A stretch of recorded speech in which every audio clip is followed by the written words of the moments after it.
It's an ideology that preaches hatred and extols the virtues of extremism and violence. To the radicals, this ideology runs parallel with the teachings of one of the world's great religions. But in reality, this terrorist dogma has no place in any of the major religions. The GI members have twisted the meaning of the concept to suit their political interests. To me, the center of gravity of this conflict is the ideology. How did the radicals justify their twisted and misleading ideology to spread violence?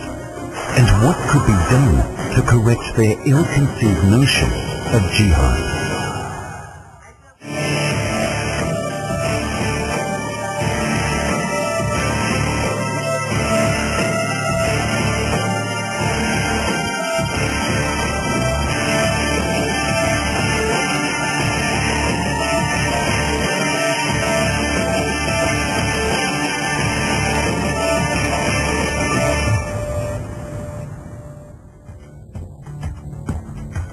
Jihad, Dawla Islamiyah, Wala al-Bara, and Baya. These are Islamic terms and concepts misused by terrorist groups.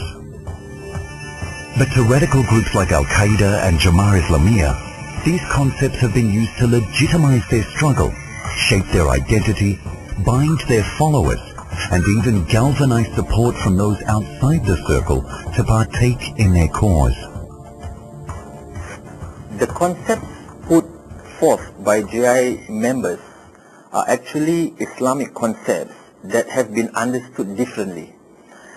The GI members have twisted the meaning of the concept to suit their political interests. Their understanding is actually similar to the understanding of other militant groups and individuals across the globe.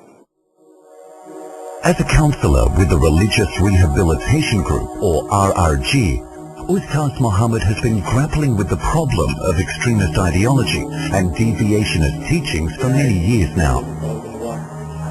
It is one of the tasks that he and his colleagues in the RRG have been actively pursuing, how to prevent these concepts from being abused by the radicals and extremists. For example, one of the concepts that is misunderstood is the concept of jihad. And this concept of jihad is not foreign to the asatiza of the RRG. But our challenge is to instill a proper understanding of jihad to the GI members so that they will have a broader understanding of its meaning and context. Since 9/11 and the sudden prominence of radical groups such as Al-Qaeda and JI, furious efforts have been made to understand the real factors behind the rise of religious extremism. Although experts have long recognized the multifaceted nature of its causes, it would be foolhardy to reject the role of radical ideology in influencing and legitimizing radical tendencies. Global and regional terrorist networks like Al-Qaeda and JI have shrewdly woven their intrinsically adulterated ideology into the Islamic theology and tradition to win over new followers and advance their hideous motives. When we first discovered the JI in Singapore, we knew that we have a serious problem. And the problem is not just confined to these few people that we know. We do not know who else, how many of them were involved.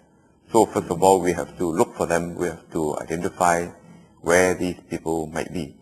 And the security agencies focus their effort in looking out for such people. But that alone will not be enough. We have to adopt a more holistic plan to counter the problem. We have to assure the community that this is a small group of people who have misused the religion to perpetuate a cause. And it's a wrong cause altogether. At the heart of their ideology, Al-Qaeda and JI believe in the creation of a new global order where Islam belongs at the apex. Violence is the preferred route taken by terrorists to achieve their goals. It is basically a nebulous network of radical Islamists who are prepared to struggle for their version of political Islam by any means necessary. But this also means that they are prepared to work outside constitutional or legal parameters, and that's why it's difficult to deal with Jamaah Islamiyah. Bay'ah, or oath of allegiance, is an established practice which can be traced as far back as during the times of Prophet Muhammad. It was observed by his followers to show their allegiance and obedience to his leadership. Today, it is still being carried out in some Muslim countries as a form of loyalty to a leader and an expression of allegiance to their spiritual masters. For the radicals, it is also one of the key components of their ideology. But the practice is followed not just for its strong symbolism that gives the group its religious identity. It is also an important psychological tool to control and manipulate members of the group.